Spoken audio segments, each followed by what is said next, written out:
Атым әсем қалам. Бұл сөз барша қауымның жүрегіне орнаған бір ауыздан айтылып, бүкіл елді шарлаған елебіз. Алматы республикадағы ең көрікті, ең сәулетті қала. Алматыны шайнаған жасыл алқап, жайқалып өскен көк ағаш айнала көркейіп жатыр. Алматыдағы қай көшенің басынан тұрып қарасаң да көзің басын мәңгі мұз алған тау шыңына барып тіреледі.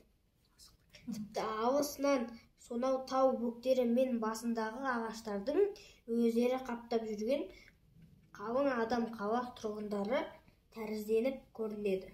Қаланың іші сырты толған жеміс ағаштары, дүние жүзінде теңдесі жоқ алма апорт деген біздің Алматыда өседі.